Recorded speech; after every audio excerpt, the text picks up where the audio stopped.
The Trans-Allegheny Lunatic Asylum began construction in 1858. Though the outbreak of the Civil War halted the building process, the separation of West Virginia from its Confederate cousin allowed construction to continue. Though the entirety of the grounds wouldn't be completed until 1881, the first patients would be admitted in 1864. Built to be completely self-sufficient from the outside world, Allegheny would be built with its own farm, dairy ranch, waterworks, cemetery, and as of 1902, gas well. The asylum would stay operational well into the 21st century. While originally only meant to house 250 patients, by the 2060s, the facility was close to bursting with nearly 3,000 patients. Suspicious of the goings-on within the asylum, journalist at the Charleston Herald, Eleanor Tarquin, would go undercover in the hospital as a patient to uncover the truth of what was really happening. While she expected difficulty in being admitted, Tarquin was immediately and erroneously diagnosed with a disorder she didn't have and institutionalized. While on the inside, Tarquin witnessed firsthand the inhumane treatment the patients of the asylum were subjected to.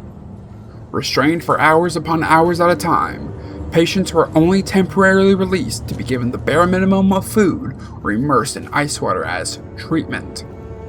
Outsiders could pay to come and tour the facility, watching the patients as if they were zoo animals. For many of the families of the admitted, paying for this tour was the only way they would be permitted to see their family member. Violent incidents were common, and even some of the staff suffered, with at least one nurse suffering a nervous breakdown from the sheer amount of patients they had to attend to. Despite only planning to stay in the hospital for 10 days, Tarquin was forced to stay in the institution for a month. It was only after her editor made repeated requests and paid a substantial fee that Tarquin was finally released, allowing her to write a scathing expose, ending in the asylum being closed on March 17, 2061. Unfortunately, the closure of the asylum wouldn't be the end of the troubles it caused. Firstly, none of the doctors or administrators saw any sort of consequences for the abuses they allowed and carried out. Even the head doctor, Dr. Kessel, was able to walk with not so much as a fine. What to do with the patients was another concern. While some were transferred to hospitals in Watauga, most were left to their own devices, spiking the homeless population in Appalachia and making these already vulnerable people even more vulnerable, with few willing to help them because of the stigma surrounding the mentally ill.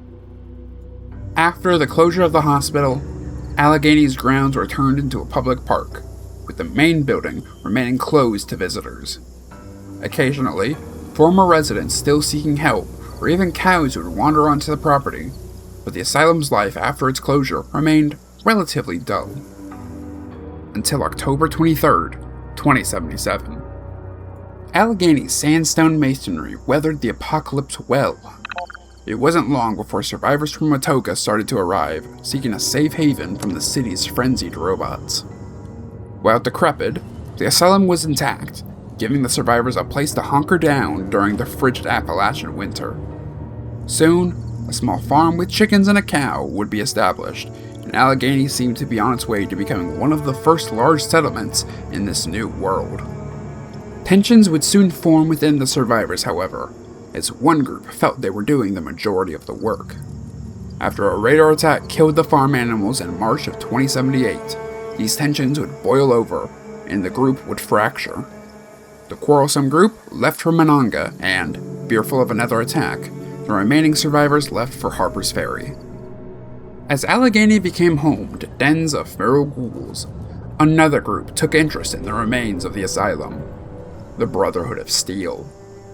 The Appalachian Brotherhood, made up of the former Army Ranger unit Taggarty's Thunder, had taken up residence in the Camp Venture training camp, but had quickly outgrown it. It was Squire Hannah de Silva who rediscovered Allegheny and recognized its potential as a military outpost. After the Brotherhood seized the Thunder Mountain power plant from the Free States, allowing power to be restored to the asylum, De Silva would lead a team to clear the asylum of ghouls floor by floor before the main Brotherhood force moved in.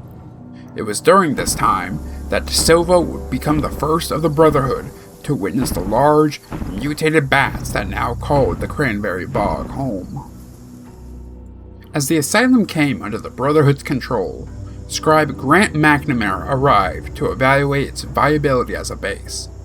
He came away with the conclusion that the entirety of the first floor had to be abandoned, along with the crumbling southern wing, but if the elevator was repaired and some high-end security systems were installed, Allegheny could be the base the Brotherhood needed.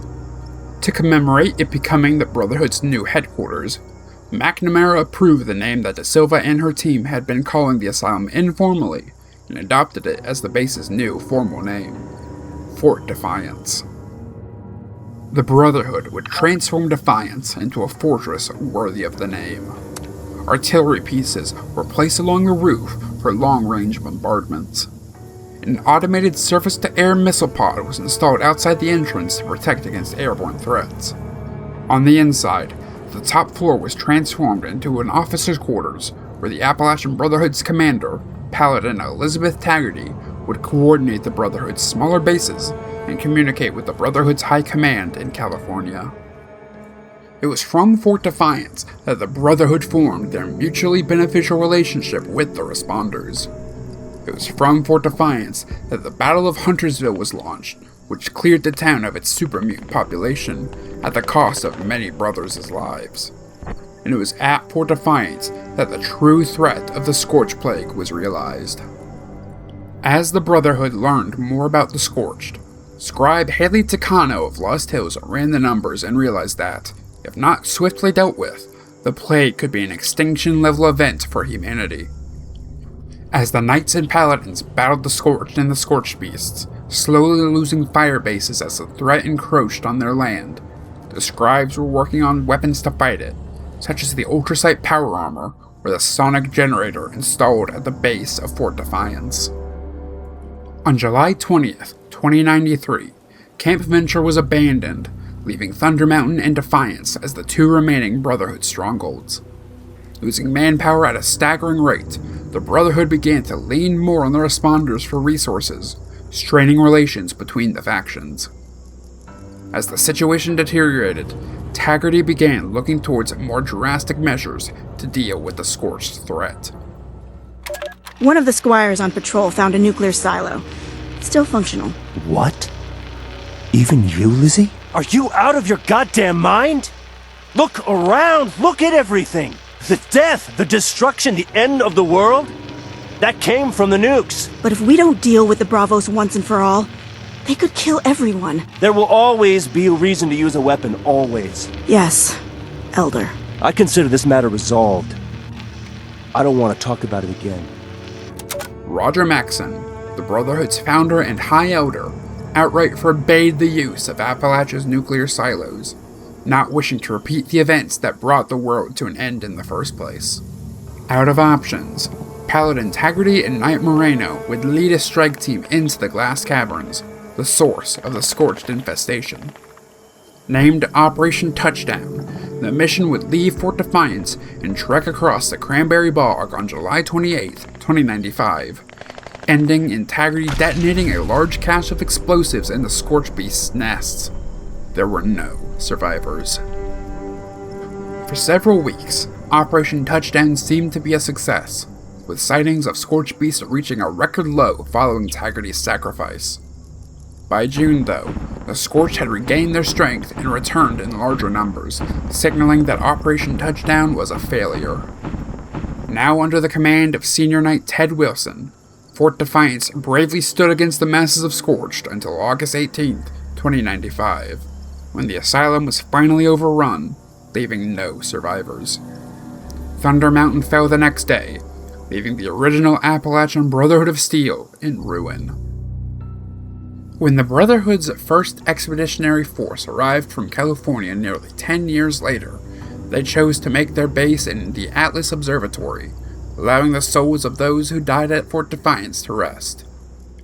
Now, all that remains at the asylum are the ghouls that have once again taken up residence there, and the automated defenses against the Scorched, still defending the fort that no one occupies.